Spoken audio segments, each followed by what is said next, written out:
Hi every one. കഴിഞ്ഞ വീഡിയോയിൽ SLC English text ബുക്കിലെ ഇൻ ദി ആറ്റിക് എന്ന് പറയുന്ന രണ്ടാമത്തെ ചാപ്റ്റർ ആയിരുന്നു നമ്മൾ ഡിസ്കസ് ചെയ്തുകൊണ്ടിരുന്നത്. ആ വീഡിയോ എല്ലാവരും കണ്ടെന്ന് വിചാരിക്കുന്നു. പാർട്ട് 2 തുടങ്ങുന്നതിന് മുമ്പായിട്ട് പാർട്ട് 1 പറഞ്ഞ ചില കാര്യങ്ങൾ ഞാനൊന്ന് റിപ്പീറ്റ് ചെയ്യാം. രണ്ടാം ലോക മഹായുദ്ധം നടക്കുന്ന സമയത്ത് ജർമ്മൻ പട്ടാളക്കാർ ജൂതന്മാരായ ആൾക്കാരെ തെരഞ്ഞുപിടിച്ച് ജയിലിലേക്ക് അയക്കുകയും അവിടെ വെച്ച് ടോർച്ചർ ചെയ്യുകയും അവരെ കൂട്ടത്തോടെ കൊല ചെയ്യപ്പെടുകയും ചെയ്യുന്ന ഒരു സമയത്ത് പോളണ്ടിലെ ജൂതനായിട്ടുള്ള സ്പിൽമാൻ എന്ന് പറയുന്ന ഒരു മനുഷ്യൻ, അദ്ദേഹം അതിൽ നിന്നും രക്ഷ നേടാൻ വേണ്ടി, ജീവൻ രക്ഷപ്പെടുത്താൻ വേണ്ടിയിട്ട് ഒരു ഒരു തട്ടിൻപുറത്ത് ഒളിച്ചിരിക്കുന്ന ഒരു കാര്യമായിരുന്നു നമ്മൾ കഴിഞ്ഞ ക്ലാസ്സിൽ ചർച്ച ചെയ്തത്. അപ്പൊ അങ്ങോട്ട് ഒരു ജർമ്മൻ ഓഫീസർ കടന്നു വരികയും അവർ തമ്മിലുള്ള സംഭാഷണവും നമ്മൾ കേട്ടതാണ്. ജൂതനായ അദ്ദേഹത്തെ ഉപദ്രവിക്കുന്നതിന് പകരമായിട്ട് അദ്ദേഹത്തെ സഹായിക്കാനാണ് ആ പട്ടാളക്കാരൻ ശ്രമിച്ചത്.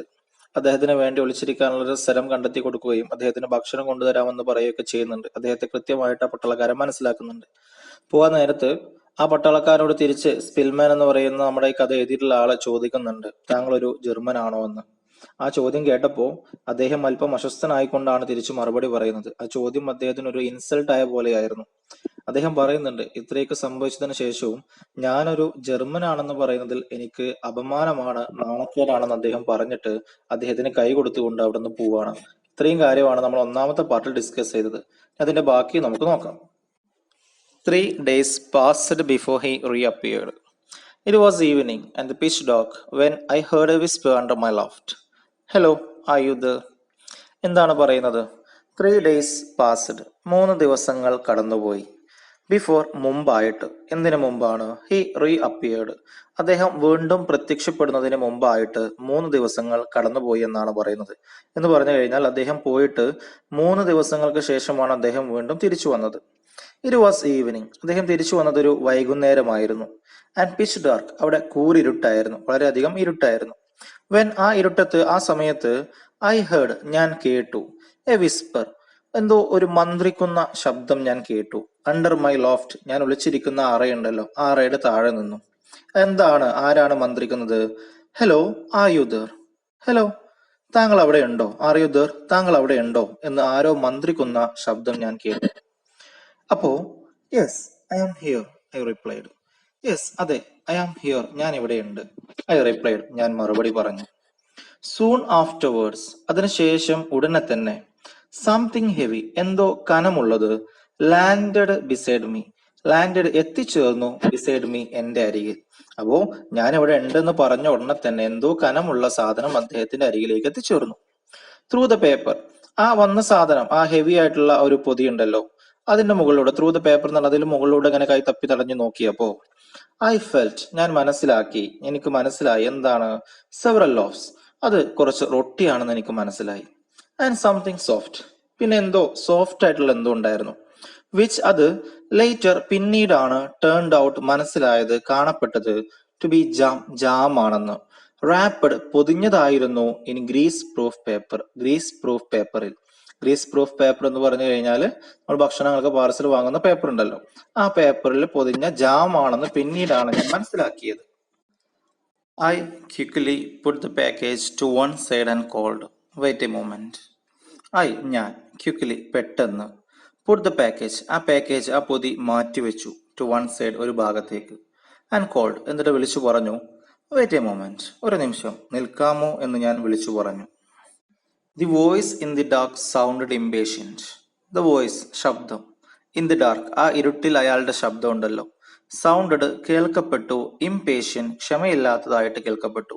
അപ്പൊ അദ്ദേഹം ധൃതിയിലാണ് സംസാരിക്കുന്നത്. എന്താണ് അദ്ദേഹം സംസാരിച്ചത്? വാട്ട് ഈസ് ഇറ്റ്, എന്താ കാര്യം? ഹറിയപ്പ്, വേഗം പറയൂ. ദ ഗാർഡ്സ് സോ മീ, താഴെയുള്ള പട്ടാളക്കാര് എന്നെ കണ്ടിട്ടുണ്ട്. കമിൻ ഹിയർ, ഞാൻ ഇങ്ങോട്ട് വരുന്നത്. And I must not stay long, എനിക്കിവിടെ കൂടുതൽ സമയം നിൽക്കാനാവില്ല. ജസ്റ്റ് ഹാങ് ഓൺ, നിങ്ങൾ പിടിച്ചു നിൽക്കണം. എ ഫ്യൂ മോർ വീക്സ്, കുറച്ച് ആഴ്ചകൾ കൂടി നിങ്ങൾ പിടിച്ചു നിൽക്കണം. The war will be over, ഈ യുദ്ധം അവസാനിക്കും by spring at the latest, ഉടനെ തന്നെ, അതായത് പെട്ടെന്ന് തന്നെ ഈ ഒരു യുദ്ധം അവസാനിക്കും. അപ്പൊ കുറച്ച് ആഴ്ചകൾ കൂടി നിങ്ങൾ എങ്ങനെയെങ്കിലും പിടിച്ചു നിൽക്കണം. അപ്പൊ അദ്ദേഹത്തിന്റെ ശബ്ദം, അദ്ദേഹത്തെ കാണുന്നില്ല, നമുക്കറിയാം വളരെ ഇരുട്ടായിരുന്നു അവിടെ ഉണ്ടായിരുന്നത്. അപ്പൊ അദ്ദേഹം പറയുന്ന അദ്ദേഹത്തിന്റെ ശബ്ദം ഭയങ്കര ഇംപേഷ്യന്റ് എന്നാണ് പറയുന്നത്, ക്ഷമയില്ലാത്ത പോലെയായിരുന്നു അദ്ദേഹം സംസാരിച്ചിരുന്നത്. എന്തുകൊണ്ട് അദ്ദേഹത്തിന് ക്ഷമയില്ലാത്തത്? അദ്ദേഹം വരുന്നത് പുറത്തുള്ള പട്ടാളക്കാർ കണ്ടിട്ടുണ്ട്. അപ്പൊ അദ്ദേഹം പെട്ടെന്ന് പോയില്ലെങ്കിൽ അവരകത്തോട്ട് വരാനുള്ള സാധ്യത കൂടുതലാണ്. അതുകൊണ്ടാണ് അദ്ദേഹം ധൃതിയിൽ സംസാരിക്കാനുള്ള കാരണം. The voice fell silent. I didn't know if the officer was still there or if he had gone. എന്താണ് പറയുന്നത്? The voice fell silent. അത്രയും പറഞ്ഞുകൊണ്ട് അദ്ദേഹത്തിന്റെ ശബ്ദം സൈലന്റ് ആയി, മിണ്ടാതെയായി. ഐ ഡിഡിന്റ് നോ, എനിക്കറിയില്ലായിരുന്നു. If the officer was still there, ആ ഓഫീസർ, ആ പട്ടാളക്കാരൻ, അദ്ദേഹം അവിടെ തന്നെ ഉണ്ടോ എന്ന് എനിക്കറിയില്ലായിരുന്നു. ഓർ അല്ലെങ്കിൽ ഇഫ് ഹി ഹാഡ് ഗോൺ, അദ്ദേഹം പോയിട്ടുണ്ടോ എന്നൊന്നും എനിക്കറിയില്ലായിരുന്നു. അപ്പൊ അദ്ദേഹം ഇരുട്ടാണ്, അദ്ദേഹത്തെ കാണുന്നില്ല, അദ്ദേഹത്തിന്റെ ശബ്ദം മാത്രമേ ഉള്ളൂ. അപ്പൊ അദ്ദേഹം ഇത്രയും പറഞ്ഞുകൊണ്ട് ഈ യുദ്ധം അവസാനിക്കും, എങ്ങനെയെങ്കിലുമൊക്കെ പിടിച്ചു നിൽക്കണം എന്ന് പറഞ്ഞ് അവസാനിച്ചിട്ട് അദ്ദേഹം ശബ്ദം എന്ത് ചെയ്തു? അദ്ദേഹം നിശബ്ദനായി. അതുകൊണ്ട് തന്നെ അദ്ദേഹം പോയോ അത് അവിടെ തന്നെ ഉണ്ടോ എന്ന് അദ്ദേഹത്തിന് അറിയില്ലായിരുന്നു. ബട്ട് പക്ഷേ സഡൻലി ഹി സ്പോക്ക് അഗെയിൻ, പെട്ടെന്ന് അദ്ദേഹം വീണ്ടും സംസാരിച്ചു. എന്താണ് അദ്ദേഹം പറയുന്നത്? യു മസ്റ്റ് ഹാങ് ഓൺ, നിങ്ങൾ എന്തായാലും പിടിച്ചു നിൽക്കണം. ഡു യു ഹിയർ, കേൾക്കുന്നുണ്ടോ എന്ന് അദ്ദേഹം പറഞ്ഞു.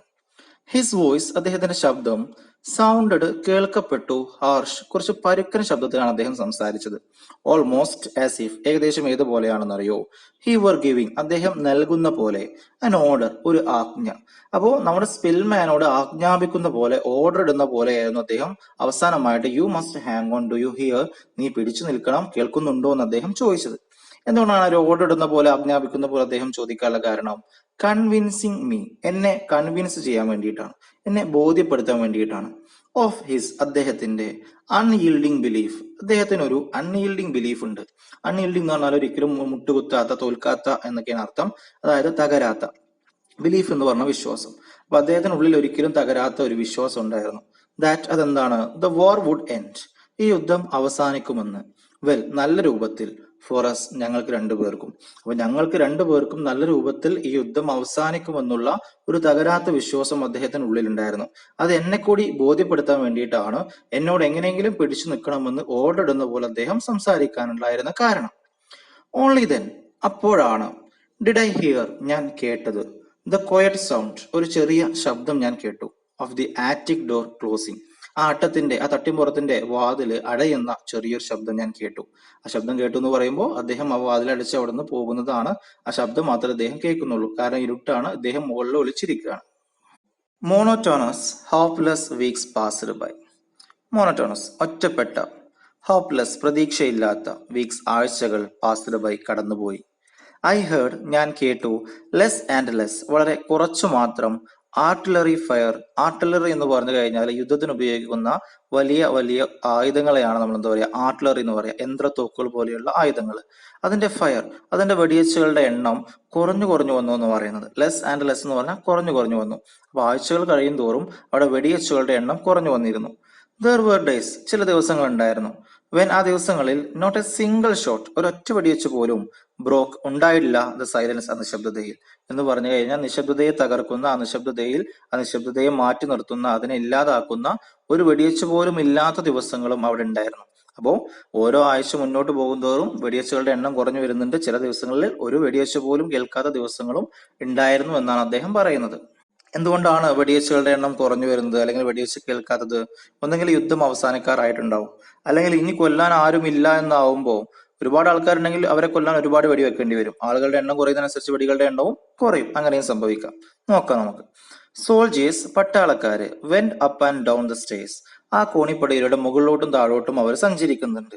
ഓഫൺ, പലപ്പോഴും, ബ്രിങ്ങിങ്, കൊണ്ടുവരുന്നുണ്ട്, ലാർജ് പാക്കേജസ്, വലിയ വലിയ പാക്കേജുകൾ, പൊതികൾ, വലിയ വലിയ സാധനങ്ങളുടെ പാക്കേജുകളൊക്കെ അവർ കൊണ്ടുവരുന്നുണ്ട്. അപ് ടു ദി ആറ്റിക്, ആ അട്ടത്തേക്ക് അല്ലെങ്കിൽ ആ തട്ടിൻ പുറത്തേക്ക്. ആൻഡ് ഫെച്ചിങ്, അവർ കൊണ്ടുപോകുന്നുണ്ട്, അതേഴ്സ്, മറ്റു ചില സാധനങ്ങൾ, ഡൗൺ, താഴേക്കും. പട്ടാളക്കാർ മുകളിലേക്ക് കയറി വരികയും താഴേക്ക് പോവുകയും ചെയ്യുന്നുണ്ട്. വരുമ്പോൾ പല സാധനങ്ങൾ കൊണ്ടുവരികയും താഴേക്ക് പോകുമ്പോൾ പലതും കൊണ്ടുപോവുകയൊക്കെ അവർ ചെയ്യുന്നുണ്ട്. But my hiding place was well chosen. No one ever thought of searching the loft. അദ്ദേഹം പറയാണ്, ബട്ട്, പക്ഷെ അങ്ങനെയൊക്കെ ആണെങ്കിലും, ഈ പട്ടാളക്കാർ അങ്ങനെയൊക്കെ നുറുക്ക് മുകളിലേക്ക് കയറി വരുന്നുണ്ടെങ്കിലും താഴേക്ക് പോകുന്നുണ്ടെങ്കിലും, മൈ ഹൈഡിംഗ് പ്ലേസ്, ഞാൻ ഒളിച്ചിരുന്ന എൻ്റെ സ്ഥലമുണ്ടല്ലോ, വാസ് വെൽ ചൂസൺ, അത് നല്ല രൂപത്തിൽ നല്ലതായിട്ടുള്ള ഒരു ചൂസൺ തെരഞ്ഞെടുപ്പായിരുന്നു. അപ്പൊ ഞാൻ ഒളിച്ചിരിക്കാൻ വേണ്ടി കണ്ടെത്തിയ ആ സ്ഥലം എൻ്റെ ഒരു നല്ലൊരു തെരഞ്ഞെടുപ്പായിരുന്നു എന്നാണ് അദ്ദേഹം പറയുന്നത്. എന്തുകൊണ്ടാണ് അതൊരു നല്ലൊരു തീരുമാനം എന്ന് പറയാനുള്ള കാരണം? നോ വൺ എവർ തോട്ട്, ഒരാൾ പോലും ആലോചിച്ചിരുന്നില്ല, ചിന്തിച്ചിരുന്നില്ല, ഓഫ് സെർച്ചിങ്, തെരയാണ്, ദ ലോഫ്റ്റ്, ആറ. അപ്പൊ ഞാൻ ഒളിച്ചിരിക്കുന്ന ആറ, അവിടെ ഒരുപാട് പട്ടാളക്കാർ വരികയും പോവുകയൊക്കെ ചെയ്തിട്ട് പോലും ഒരാൾ പോലും അത് സെർച്ച് ചെയ്യാൻ, അത് തിരയാൻ വേണ്ടി എന്ത് ചെയ്തില്ല, ചിന്തിച്ചില്ല. അതുകൊണ്ട് എനിക്ക് ഒളിച്ചിരിക്കാനുള്ള ആ സ്ഥലം കണ്ടെത്തിയത് അല്ലെങ്കിൽ തീരുമാനിച്ചത്, തെരഞ്ഞെടുത്തത് ഒരു നല്ല തീരുമാനമായിരുന്നു എന്നാണ് അദ്ദേഹം പറയുന്നത്. On 12th December, the officer came for the last time. അങ്ങനെ ഡിസംബർ 12-ന്, ഓൺ 12th December, ഡിസംബർ 12-ന്, ദ ഓഫീസർ കെയിം, ആ ഓഫീസർ വന്നു, ഫോർ ദി ലാസ്റ്റ് ടൈം, അവസാനമായിട്ട്. എന്തുകൊണ്ടാണ് അത് അദ്ദേഹത്തിന്റെ അവസാനത്തെ വരവാണെന്ന് പറയാനുള്ള കാരണം അദ്ദേഹം തന്നെ അവിടെ പറയുന്നുണ്ട്, നോക്കാം. ഹി ബ്രോട്ട് മീ, അദ്ദേഹം കൊണ്ടുവന്നു എനിക്ക് വേണ്ടിയിട്ട്, എ ലാർജർ സപ്ലൈ, വലിയ അളവിൽ, ഓഫ് ബ്രെഡ്, റൊട്ടി കൊണ്ടുവന്നു, ദാൻ ബിഫോർ, മുമ്പത്തേക്കാൾ കൂടുതൽ. മുമ്പ് അദ്ദേഹം വന്നപ്പോൾ എനിക്ക് വേണ്ടി റൊട്ടിയും ജാമും കൊണ്ടുവന്നിരുന്നു അല്ലെ. അപ്പൊ അന്ന് കൊണ്ടുവന്നതിനേക്കാൾ കൂടുതൽ അളവിൽ അദ്ദേഹം എനിക്ക് വേണ്ടി ബ്രെഡ്, റൊട്ടി കൊണ്ടുവന്നു. ആൻഡ് റൊട്ടി മാത്രമല്ല, പിന്നെയോ, A warm either down. Either down എന്ന് പറഞ്ഞു കഴിഞ്ഞാൽ ഇത് കമ്പിളി, അതുപോലെ കമ്പിളി അല്ലെങ്കിൽ രോമം കൊണ്ടുണ്ടാക്കിയ ചെറിയ മെത്തയുണ്ടല്ലോ, അതിനെ നമ്മൾ ഐഡർ ഡൗൺ എന്ന് പറയാം. വാം, വാം എന്ന് പറഞ്ഞാൽ ശരീരത്തിന് ചൂട് നൽകാനുള്ള, അപ്പൊ തണുപ്പിൽ നിന്നും രക്ഷ നേടാനുള്ള ഒരു ചെറിയ മെത്തയും അദ്ദേഹം എനിക്ക് വേണ്ടി കൊണ്ടുവന്നിരുന്നു. ഹി ടോൾഡ് മീ, അദ്ദേഹം എന്നോട് പറഞ്ഞു. എന്താണ് അദ്ദേഹം പറഞ്ഞത്? ഹി വാസ് ലീവിങ്, അദ്ദേഹം വിട്ടുപോവുകയാണ് എന്ന് പറഞ്ഞു. എവിടെ നിന്നാണ് അദ്ദേഹം പോകുന്നത്? വാർസോ. വാർസോ എന്ന് പറയുന്ന ഇപ്പൊ യുദ്ധം നടക്കുന്ന, അവർ ഒളിച്ചിരിക്കുന്ന, അവർ കണ്ടുമുട്ടുന്ന ആ സ്ഥലമുണ്ടല്ലോ, ആ നഗരത്തിൽ നിന്നും ആ പട്ടാളക്കാരൻ തിരിച്ചു പോവുകയാണെന്ന് അദ്ദേഹം പറഞ്ഞു. വിത്ത് ഹിസ് ഡിറ്റാച്ച്മെന്റ്, അദ്ദേഹത്തിന്റെ ഡിറ്റാച്ച്മെന്റിന്റെ കൂടെ. ഡിറ്റാച്ച്മെന്റ് എന്ന് പറഞ്ഞാൽ സൈനിക ഗ്രൂപ്പ്. സൈന്യത്തിൽ ചില ആൾക്കാർ ഓരോ ഗ്രൂപ്പാക്കി തിരിച്ചിട്ടുണ്ടാവും. അപ്പൊ ഇദ്ദേഹം ഉൾപ്പെടുന്ന ആ ഗ്രൂപ്പും ആ വാർസോ എന്ന് പറയുന്ന പട്ടണം വിട്ടു പോവുകയാണെന്ന് അദ്ദേഹം എന്നോട് പറഞ്ഞു. ആൻഡ് അത് മാത്രമല്ല, ഒരു കാര്യം കൂടി അദ്ദേഹം കൂട്ടിച്ചേർത്തു. എന്താണ് അദ്ദേഹം പറഞ്ഞത്? I must on no account lose heart. I must on no account, ഒരു കാരണവശാലും ഞാൻ ചെയ്യാൻ പാടില്ല. എന്ത് ചെയ്യാൻ പാടില്ല? ലോസ് ഹാർട്ട്, എന്റെ ഹൃദയം നഷ്ടപ്പെടാൻ പാടില്ല എന്ന് പറഞ്ഞു കഴിഞ്ഞാൽ എന്റെ പ്രതീക്ഷ കൈവിടാൻ പാടില്ല എന്ന് അദ്ദേഹം എന്നോട് പറഞ്ഞു. അപ്പൊ പോകാൻ നേരത്ത് ആ പട്ടാളക്കാരൻ നമ്മുടെ സ്പിൽമാനോട് പറയാണ്, ഞാനടങ്ങുന്ന ഈ പട്ടാള ഗ്രൂപ്പും ഈ വാർസോ വിട്ടു പോവുകയാണ്, ഇതെന്റെ അവസാനത്തെ വരവാണ്, നിങ്ങൾ ഒരു കാരണവശാലും നിങ്ങളുടെ പ്രതീക്ഷ കൈവിടരുത് എന്ന് അദ്ദേഹം പറഞ്ഞു. അത് കേട്ടപ്പോ നമ്മുടെ സ്പിൽമാൻ തിരിച്ചു ചോദിക്കുക, പക്ഷേ how will I survive this street fighting? അദ്ദേഹം ചോദിക്കുന്നത് എങ്ങനെയാണ്? പക്ഷേ ഹൗ, എങ്ങനെയാണ്, വിൽ ഐ സർവൈവ്, ഞാൻ അതിജീവിക്കുക, ദ സ്ട്രീറ്റ് ഫൈറ്റിംഗ്, ഈ തെരുവ് യുദ്ധം. ഈ തെരുവില് രണ്ട് പട്ടാളങ്ങൾ തമ്മിൽ അങ്ങോട്ടും ഇങ്ങോട്ടും യുദ്ധം ചെയ്യുമ്പോൾ അതിൽ നിന്നും ഞാൻ എങ്ങനെ സർവൈവ് ചെയ്യും, എങ്ങനെ അതിജീവിക്കും, എങ്ങനെ രക്ഷപ്പെടുമെന്ന് ഇദ്ദേഹം ചോദിച്ചു. ഞാൻ ചോദിച്ചു, ആങ്ഷ്യസ്ലി, ഉത്കണ്ഠയോട് കൂടിയിട്ട്, എന്ത് സംഭവിക്കുമെന്ന് അറിയാത്ത ചെറിയൊരു ഭയത്തോട് കൂടിയിട്ട്, ഉത്കണ്ഠയോട് കൂടിയിട്ട് ഞാൻ ആ പട്ടാളക്കാരനോട് തിരിച്ചു ചോദിച്ചതാണ്, ഈ സ്ട്രീറ്റ് ഫൈറ്റിംഗിൽ നിന്നും ഞാൻ എങ്ങനെ സർവൈവ് ചെയ്യും, ഞാൻ എങ്ങനെ അതിജീവിക്കുമെന്ന് ചോദിച്ചു. അപ്പൊ ഇയാളെ ആശ്വസിപ്പിക്കാൻ വേണ്ടിയിട്ട് നമ്മൾ ആ പട്ടാളക്കാരൻ പറയാണ്, if you and I have survived this inferno for over 5 years, he replied, it's obviously God's will for us to live. അദ്ദേഹം പറയാണ്, ഇഫ് യു ആൻഡ് ഐ, നീയും ഞാനും, ഹാവ് സർവൈവ്ഡ്, അതിജീവിച്ചിട്ടുണ്ടെങ്കിൽ, ദിസ് ഇൻഫെർണോ, ഈ ഒരു നരകം എന്ന് പറയുന്നത് ആ യുദ്ധത്തെയാണ്. അപ്പൊ ഈ യുദ്ധം അല്ലെങ്കിൽ ഈ നരകം നമ്മൾ അതിജീവിച്ചിട്ടുണ്ടെങ്കിൽ, ഫോർ ഓവർ 5 years, കഴിഞ്ഞ 5 വർഷത്തിൽ കൂടുതലായിട്ട്. അപ്പോൾ രണ്ടാം ലോക മഹായുദ്ധം തുടങ്ങിയിട്ട് ഏകദേശം 5 വർഷത്തിൽ കൂടുതൽ സമയമായിട്ടുണ്ട്. അപ്പൊ കഴിഞ്ഞ 5 വർഷവും നമ്മൾ എന്ത് ചെയ്തു? ഈ നരകത്തിൽ നിന്ന് നമ്മൾ അതിജീവിച്ചു, നമ്മൾ രക്ഷപ്പെട്ടു. ഹി റിപ്ലൈഡ്, അദ്ദേഹം മറുപടി പറയാണ്. എന്താണ് അദ്ദേഹം പിന്നീട് പറയുന്നത്? ഇറ്റ് ഈസ് ഒബ്വിയസ്ലി, ഇത് തീർച്ചയായിട്ടും, ഗോഡ്സ് വിൽ, ദൈവത്തിന്റെ തീരുമാനമാണ്, ഫോർ us, നമ്മള്, ടു ലിവ്, ജീവിക്കണമെന്നുള്ളത്. അപ്പൊ കഴിഞ്ഞ 5 വർഷമായിട്ട് യുദ്ധം നടക്കുന്നുണ്ട്. ആ യുദ്ധത്തിൽ നിന്നും ആ നരകത്തിൽ നിന്നും നമ്മൾ എന്ത് ചെയ്തു? അത് ജീവിച്ചു. അതുകൊണ്ട് നമ്മൾ ജീവിക്കണം എന്നുള്ളത് ദൈവത്തിന്റെ തീരുമാനമാണ് എന്ന് അദ്ദേഹം ഇയാളെ ആശ്വസിപ്പിക്കാൻ വേണ്ടി, ഇയാൾക്ക് ധൈര്യം കൊടുക്കാൻ വേണ്ടിയിട്ട് അദ്ദേഹം മറുപടി പറഞ്ഞു. We had already said goodbye and he was about to go when an idea came to me at the last moment. We had already said goodbye എന്നാണ് പറയുന്നത്. We had already said, ഞങ്ങൾ പറഞ്ഞിട്ടുണ്ടായിരുന്നു, ഗുഡ് ബൈ ഒക്കെ പറഞ്ഞിട്ടുണ്ടായിരുന്നു. And he was about to go, അദ്ദേഹം ഏകദേശം പോവാനായിരുന്നു. When, അപ്പോൾ, an idea came, ഒരു ഐഡിയ വന്നു, to me, എന്നിലേക്ക്, at the last moment, ആ അവസാന നിമിഷം, അദ്ദേഹവുമായി പിരിയാൻ നിൽക്കുന്ന ആ അവസാന നിമിഷം എന്റെ ഉള്ളിലേക്ക് ഒരു ചിന്ത വന്നു. എന്താണ്? ഐ ഹാഡ് ലോങ് ബീൻ, ഞാൻ കുറെ കാലമായിട്ട്, കുറെ നേരമായിട്ട്, കുറെ ദിവസങ്ങളായിട്ട്, റാക്കിംഗ് മൈ ബ്രെയിൻസ്, ഞാൻ ആലോചിച്ചുകൊണ്ടേയിരിക്കുകയായിരുന്നു. റാക്കിംഗ് മൈ ബ്രെയിൻസ് എന്ന് പറഞ്ഞാൽ ഞാൻ ചിന്തിച്ചുകൊണ്ടേയിരിക്കുകയായിരുന്നു. ഫോർ സം വേ, ഏതെങ്കിലും തരത്തിൽ. ഷോയിങ് ഹിം, അയാളോട് കാണിക്കാൻ. മൈ ഗ്രാറ്റിറ്റ്യൂഡ്, എന്റെ നന്ദി. എന്നെ സഹായിച്ചതിന്, എനിക്ക് ഒളിച്ചിരിക്കാൻ ഒരു സ്ഥലം കണ്ടെത്തി തന്നതിന്, എന്നെ കൊല്ലാതെ വിട്ടതിന് ആ ജർമ്മൻ പട്ടാളക്കാരനോട് എങ്ങനെ നന്ദി കാണിക്കുമെന്ന് ഞാൻ കുറെ ദിവസങ്ങളായിട്ട് ആലോചിച്ചുകൊണ്ടിരിക്കുകയായിരുന്നു. അപ്പൊ അയാൾ പോകാൻ നേരത്ത് ഒരു ചിന്ത എന്റെ ഉള്ളിലേക്ക് കടന്നു വന്നു. Listen. I took his hand and began speaking urgently. Listen, കേൾക്കൂ. I took his hand, ഞാൻ അയാളുടെ കൈ പിടിച്ചു. And began, ഞാൻ തുടങ്ങി. സ്പീക്കിംഗ്, സംസാരിക്കാൻ തുടങ്ങി. അർജന്റ്ലി, ധൃതിയോടെ ഞാൻ സംസാരിക്കാൻ തുടങ്ങി. എന്താണ് സ്പിൽമാൻ ആ പട്ടാളക്കാരനോട് സംസാരിക്കുന്നത്? I never told you my name. I never told, ഞാൻ പറഞ്ഞിട്ടില്ല. യു, നിങ്ങളോട്. മൈ നെയിം, എന്റെ പേര്. അപ്പോ ഒരിക്കലും ഞാൻ നിങ്ങളോട് എന്റെ പേര് പറഞ്ഞിട്ടില്ല. യു ഡിഡിന്റ്, നിങ്ങൾ ചെയ്തിട്ടില്ല. ആസ്ക് മീ, എന്നോട് ചോദിച്ചിട്ടില്ല. ബട്ട്, പക്ഷേ. ഐ വോണ്ട്, ഞാൻ ആഗ്രഹിക്കുന്നു, ഞാൻ ഉദ്ദേശിക്കുന്നു. യു, നിങ്ങൾ. To remember it, to remember it, നിങ്ങൾ അത് ഓർത്തിരിക്കണമെന്ന് ഞാൻ ആഗ്രഹിക്കുന്നു. Who knows what may happen. Who knows, ആർക്കറിയാം. വാട്ട് മേ ഹാപ്പൻ, എന്താണ് സംഭവിക്കുക എന്ന് ആർക്കറിയാം. അപ്പോ നമ്മൾ രണ്ടുപേർക്കും ആർക്കൊക്കെ എന്തൊക്കെ സംഭവിക്കുന്നു ആർക്കും അറിയില്ല. അപ്പോ നിങ്ങളോട് ഞാൻ ഇതുവരെ എന്റെ പേര് പറഞ്ഞിട്ടില്ല, നിങ്ങൾ എന്നോട് ചോദിച്ചിട്ടില്ല. പക്ഷെ എന്റെ പേര് നിങ്ങൾ ഓർത്തിരിക്കണമെന്ന് ഞാൻ ആഗ്രഹിക്കുന്നു എന്ന് അദ്ദേഹം പോകാൻ നേരത്തെ അയാളുടെ കൈ പിടിച്ചുകൊണ്ട് നമ്മുടെ സ്പിൽമാൻ ധൃതിയോടെ പറഞ്ഞു. അതിനുശേഷം സ്പിൽമാൻ പറയാണ്, you have a long way to go home. You have, നിങ്ങൾക്കുണ്ട്. എ ലോങ് വേ, ഒരു നീണ്ട വഴിയുണ്ട്. ടു ഗോ ഹോം, നിങ്ങളുടെ നാട്ടിലെത്താൻ, നിങ്ങളുടെ വീട്ടിലെത്താൻ. അപ്പൊ നിങ്ങൾ ഇപ്പൊ നിൽക്കുന്നത് പോളണ്ടിലെ വാർസോ എന്ന് പറയുന്ന സ്ഥലത്താണ്. നിങ്ങൾ ജർമ്മനിയിലാണ് നിങ്ങളുടെ സ്വദേശം, നിങ്ങളുടെ നാട്. അപ്പൊ അങ്ങോട്ടെത്താൻ ഇനിയും ഒരുപാട് ദൂരമുണ്ട്. എന്നിട്ട് സ്പിൽമാൻ പറയാണ്, ഇഫ് ഐ സർവൈവ്, ഞാൻ അതിജീവിക്കുകയാണെങ്കിൽ, ഞാൻ രക്ഷപ്പെടുകയാണെങ്കിൽ, ഐ വിൽ സെർട്ടൻലി, ഞാൻ തീർച്ചയായിട്ടും ബി വർക്കിംഗ്, ജോലി ചെയ്യുകയായിരിക്കും. ഫോർ പോളിഷ് റേഡിയോ അഗെയിൻ, ഞാൻ വീണ്ടും പോളിഷ് റേഡിയോക്ക് വേണ്ടിയിട്ടായിരിക്കും ജോലി ചെയ്യുക. അപ്പൊ ഞാൻ ഈ യുദ്ധത്തിൽ നിന്നും മരണപ്പെടാതെ രക്ഷപ്പെടുകയാണെങ്കിൽ ഞാൻ എവിടെയായിരിക്കും ജോലി ചെയ്യുക? പോളിഷ് റേഡിയോയിലായിരിക്കും ഞാൻ ജോലി ചെയ്യുക. ഐ വാസ് ദ, ഞാൻ അവിടെ ആയിരുന്നു. ബിഫോർ ദി വാർ, ഈ യുദ്ധത്തിന് മുമ്പ്. അപ്പൊ ഈ യുദ്ധം തുടങ്ങുന്നതിന് മുമ്പ് ഞാൻ ജോലി ചെയ്തിരുന്നത് പോളിഷ് റേഡിയോയിലായിരുന്നു. അപ്പോ ഈ യുദ്ധത്തിൽ മരണപ്പെടാതെ ഞാൻ രക്ഷപ്പെടുകയാണെങ്കിൽ ഞാൻ ഇനിയും ജോലി ചെയ്യുക പോളിഷ് റേഡിയോക്ക് വേണ്ടിയിട്ടായിരിക്കും എന്ന് സ്പിൽമാൻ അദ്ദേഹത്തോട് പറഞ്ഞു. വീണ്ടും പറയാണ് അദ്ദേഹം, if anything happens to you, if I can help you then in any way remember my name. Szpilman, Polish Radio. അദ്ദേഹം പറയാ, if anything happens to you, if anything happens, എന്തെങ്കിലും സംഭവിക്കുകയാണെങ്കിൽ, ടു യു, നിങ്ങൾക്ക്. ആൻഡ് ഇഫ് ഐ ക്യാൻ, എനിക്ക് കഴിയുകയാണെങ്കിൽ, help you, നിങ്ങളെ സഹായിക്കാൻ, then in any വേ, ഏതെങ്കിലും തരത്തിൽ. അപ്പൊ നിങ്ങൾക്ക് എന്തെങ്കിലും സംഭവിക്കുകയാണെങ്കിൽ, എനിക്ക് നിങ്ങളെ ഏതെങ്കിലും തരത്തിൽ സഹായിക്കാൻ കഴിയുമെങ്കിൽ, റിമെമ്പർ മൈ നെയിം. റിമെമ്പർ, നിങ്ങൾ ഓർക്കണം. മൈ നെയിം, എന്റെ പേര്. എന്നാണ് എന്റെ പേര്? സ്പിൽമാൻ എന്നാണ് എന്റെ പേര്. പോളിഷ് റേഡിയോ, ഞാൻ ജോലി ചെയ്യുന്നത് പോളിഷ് റേഡിയോയിലാണ്. അപ്പോ നിങ്ങൾക്ക് നിങ്ങളുടെ നാട്ടിലെത്താൻ ഇനിയും ഒരുപാട് ദൂരമുണ്ട്. നിങ്ങൾക്ക് എന്തെങ്കിലും സംഭവിക്കുകയാണെങ്കിൽ, എനിക്ക് നിങ്ങളെ സഹായിക്കാൻ കഴിയുമെങ്കിൽ എന്റെ പേര് നിങ്ങൾ ഓർക്കണം. എന്റെ പേര് സ്പിൽമാൻ എന്നാണ്. ഞാൻ പോളിഷ് റേഡിയോയിലാണ് ജോലി ചെയ്യുന്നത്. He smiled. ഇത് കേട്ടപ്പോ ആ പട്ടാളക്കാരൻ ചിരിച്ചു. ഇസ് യൂഷ്വൽ സ്മൈൽ, അദ്ദേഹം സാധാരണയായിട്ട് എപ്പോഴും ചിരിക്കുന്ന പോലെയുള്ള അദ്ദേഹത്തിന്റെ ചിരി ചിരിച്ചു. ഹാഫ് ഷൈ, പകുതി നാണത്തോടെ. അൻ എംബ്രൈസർ, ചമ്മലോട് കൂടിയിട്ട് അദ്ദേഹത്തിന്റെ എപ്പോഴും ചിരിക്കുന്ന ആ ചിരി ചിരിച്ചു. But I felt I had given him pleasure with my naive wish to help him. But, പക്ഷേ, അദ്ദേഹം അങ്ങനെ ചമ്മലോട് കൂടി പകുതി നാണത്തോടെ ചിരിച്ചു തള്ളിയെങ്കിലും, ഐ ഫെൽറ്റ്, എനിക്ക് അനുഭവപ്പെട്ടു, എനിക്ക് തോന്നി. എന്താണ് എനിക്ക് തോന്നിയത്? ഐ ഹാഡ് ഗിവൺ ഹിം, ഞാൻ അദ്ദേഹത്തിന് നൽകിയിട്ടുണ്ട് എന്നുള്ളൊരു തോന്നൽ എനിക്കുണ്ടായി. എന്താണ് ഞാൻ അദ്ദേഹത്തിന് നൽകിയത്? പ്ലഷർ, സന്തോഷം.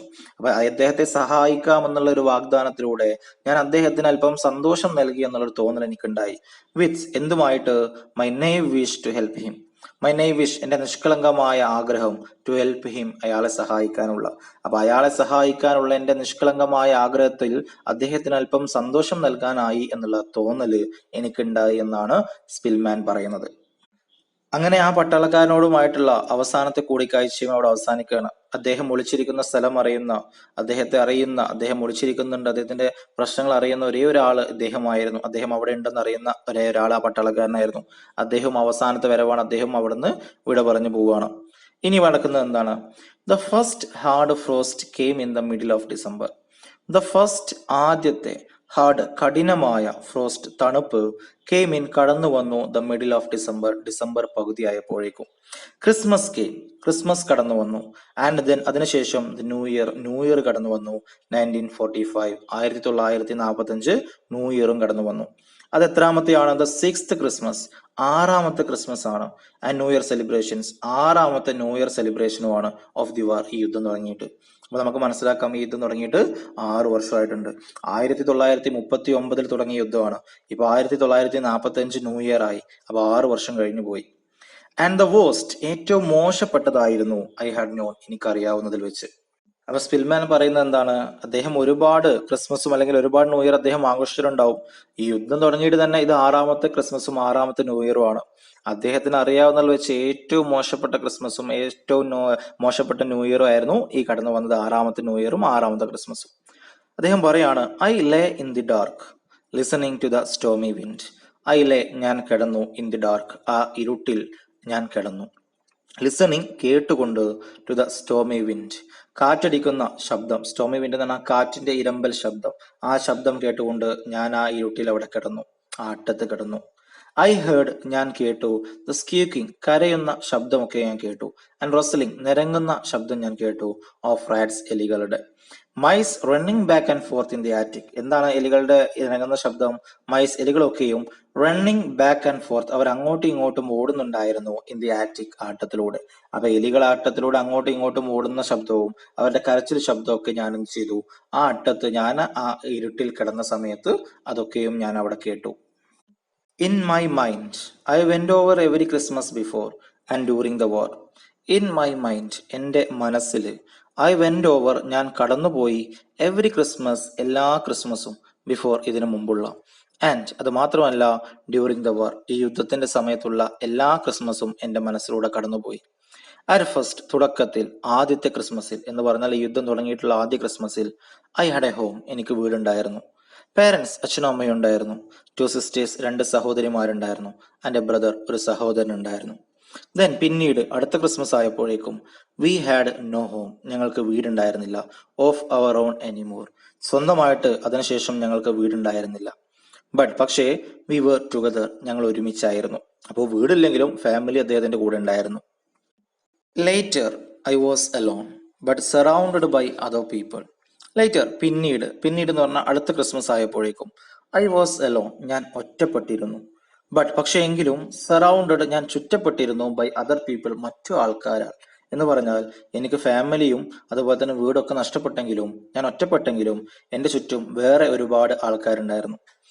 ആൻഡ് നൗ, അപ്പോ അങ്ങനെ ഇന്ന്, നൗ എന്ന് പറഞ്ഞാൽ ഇപ്പോൾ, അതായത് ഈ അവസാനത്തെ 6ാമത്തെ ക്രിസ്മസ് ന്യൂ ഇയർ ഒക്കെ ഉണ്ടല്ലോ, ഈ 6ാമത്തെ ക്രിസ്മസ് ആയപ്പോഴേക്കും, അവസാനമായപ്പോഴേക്കും, ഇപ്പോ, ഐ വാസ് ലോൺലിയർ, ഞാൻ ഒറ്റപ്പെട്ടു പോയിരിക്കുന്നു. ഐ സപ്പോസ്, ഞാൻ വിചാരിക്കുന്നു, ദാൻ എനിവൺ എൽസ്, മറ്റാരെക്കാളും, ഇൻ ദി വേൾഡ്, ഈ ലോകത്ത്. അപ്പോ ഈ 6ാമത്തെ ക്രിസ്മസ്, അതായത് ഇപ്പോഴത്തെ നിലവിലുള്ള ക്രിസ്മസിന് ഞാൻ മറ്റാരെക്കാളും, ഈ ലോകത്ത് വേറെ ആരെക്കാളും ഞാൻ എന്ത് ചെയ്തിട്ടുണ്ട്? ഒറ്റപ്പെട്ടു പോയിട്ടുണ്ട്. I had to be alone, entirely alone, if I wanted to leave. അദ്ദേഹം പറയാണ്, I wanted to be alone. എന്താണ് അദ്ദേഹം അങ്ങനെ പറയുന്നത്? I had to be alone എന്ന് പറഞ്ഞാൽ ഞാൻ ഒറ്റപ്പെടേണ്ടവനാണ്. എൻറ്റയർലി അലോൺ, പൂർണ്ണമായിട്ടും തികച്ചും ഞാൻ ഒറ്റപ്പെടേണ്ടവനാണ്. എങ്ങനെയാണെങ്കിൽ, ഇഫ്, എങ്കിൽ, ഐ വാണ്ടഡ്, എനിക്ക് ആഗ്രഹമുണ്ടെങ്കിൽ, എനിക്ക് വേണമെങ്കിൽ, ടു ലീവ്, ജീവിക്കണമെങ്കിൽ. അപ്പൊ ഞാൻ ജീവിക്കണമെങ്കിൽ, എനിക്ക് ജീവനോടെ നിലനിൽക്കണമെങ്കിൽ, ഞാൻ തീർത്തും ഒറ്റപ്പെടേണ്ടവനാണ് എന്നാണ് അദ്ദേഹം പറയുന്നത്. ഒറ്റപ്പെട്ടാൽ മാത്രമേ അദ്ദേഹത്തിന് ജീവനോടെ നിലനിൽക്കാനാവൂ എന്നുള്ള ഒരു ചിന്ത അദ്ദേഹത്തിന് വരുന്നുണ്ട്. കാരണം എന്താ? ഒറ്റപ്പെട്ട് നിൽക്കുമ്പോൾ അദ്ദേഹത്തെ കണ്ടെത്താനുള്ള സാധ്യത വളരെ കുറവാണ്. അദ്ദേഹത്തിന്റെ കൂടെ മറ്റാരെങ്കിലും ഉണ്ടെങ്കിൽ ശബ്ദമുണ്ടാവാനും മറ്റുള്ള പട്ടാളക്കാരെ അവരെ കണ്ടെത്താനുള്ള സാധ്യത കൂടുതലാണ്. അപ്പൊ മരണം അയാൾക്ക് സാധ്യത കൂടുതലാണ്. ഇപ്പൊ അയാൾ ഒറ്റപ്പെട്ടത് കൊണ്ട് തന്നെ അദ്ദേഹത്തെ കണ്ടെത്തുക എന്ന് പറഞ്ഞാൽ അത് വളരെ ബുദ്ധിമുട്ടായതുകൊണ്ട് അദ്ദേഹം ജീവനോടെ ബാക്കിയാവാനുള്ള സാധ്യതയുണ്ട് എന്നാണ് അദ്ദേഹം പറയുന്നത്.